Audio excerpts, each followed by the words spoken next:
Halo kawan-kawan, pada episode kali ini saya ingin kembali mengingatkan Anda tentang sebuah prinsip yang mungkin menjadi prinsip hidup, ya, prinsip dalam berbisnis dan mungkin dalam jualan, gitu ya. Ya ada hubungannya memang, tapi sekilas tidak ada hubungannya, tapi sangat ada hubungannya. Prinsipnya apa itu? Prinsipnya adalah bisnis itu wasilah, tujuannya lillah. Sekali lagi, bisnis itu wasilah, tujuannya lillah. Apa itu kan wasilah? Wasilah itu jalan, teman-teman semua. Wasilah itu jalan ataupun sarana. Lillah ya tujuannya untuk kembali kepada Allah gitu loh.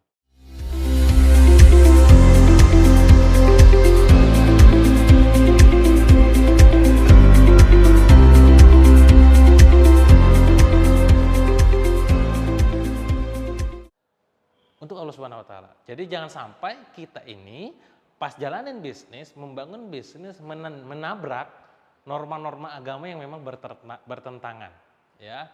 Saya pengen cerita bagaimana sekitar 4 tahun yang lalu, 5 tahun yang lalu, saya pada akhirnya harus meninggalkan bisnis saya di network marketing alias MLM. Kenapa saya meninggalkannya? Karena yang saya pahami MLM itu tidak boleh. Saya tidak tahu keyakinan Anda seperti apa, tapi kalau saya pribadi meyakini itu tidak boleh. Ada larangan dalam agama saya yang itu mengharuskan saya meninggalkan MLM tersebut. Ya sudah, saya tinggalkan. Konsekuensinya apa? Konsekuensinya adalah saya kehilangan passive income saya ketika itu. Saya pun kehilangan banyak jaringan saya ketika itu. Banyak downline saya dan juga pada akhirnya saya tidak mendapatkan passive income lagi gitu ya. Ya tapi gimana lagi? Itu adalah sebuah keharusan yang harus saya tinggalkan karena jelas-jelas bertentangan dengan agama, ya. Ada 2 akad dalam satu transaksi dan lain-lainnya. Itulah kenapa pada akhirnya saya meninggalkan dunia network marketing. Oh Kang, berarti MLM haram dong misalkan.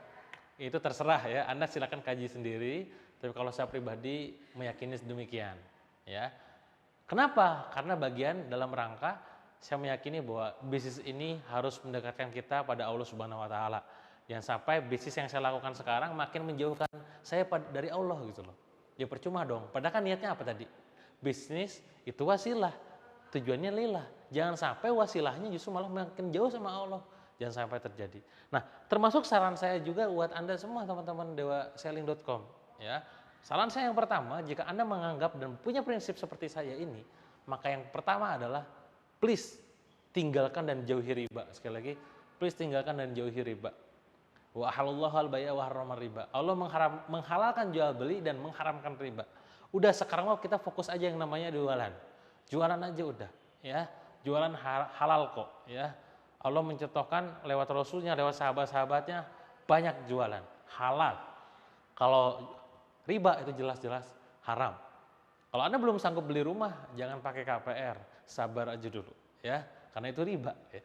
Kalau Anda belum sanggup beli mobil, sabar dulu aja, pakai motor dulu aja, ya. Kalau Anda belum sanggup beli motor, pakai sepeda dulu aja. Kalau Anda belum sanggup pakai sepeda, naik angkot, naik Grab, naik taksi atau Gojek aja dulu, ya. Jangan dulu punya kendaraan. Karena ketika Anda menggunakan leasing, itu jatuhnya kena riba. Kalau Anda belum sanggup beli peralatan gitu ya, jangan gunakan kartu kredit karena itu riba. Maka saran saya buat Anda semua, kawan-kawan semua, ya, please tinggalkan riba karena itu sangat luar biasa berdosa, termasuk 10 dosa besar. Dosa teringannya saja itu seperti menzinahi ibu sendiri. Kawan-kawan bisa bayangkan, zina itu haram. Apalagi zinanya sama ibu sendiri. Gilanya minta ampun ya, jangan sampai seperti itu. Mulai hari ini, mulai sekarang yang nonton video ini, yuk tinggalkan riba. Kang, saya masih punya sisa riba, rumah saya masih KPR, kendaraan saya masih leasing. Ya sudah, tobati itu. Ya, Anda harus menyesalkan perbuatan itu dan segera selesaikan, berusaha untuk selesaikannya. Ya, jangan ulangi lagi. Ya, kalau Anda punya kartu kreditnya gunting, buang, jangan dipakai lagi. Selesaikan semuanya. Itu pesan saya yang pertama. Anda harus menjauhi riba. Ya, karena ingat, bisnis adalah wasilah, tujuannya lillah. Jangan sampai bisnis ini yang kita jalankan sekarang, maksudnya miliaran, tapi udah kayak mobil Ferrari, mobil Alphard untuk masuk nerakanya Allah. Jangan sampai seperti itu.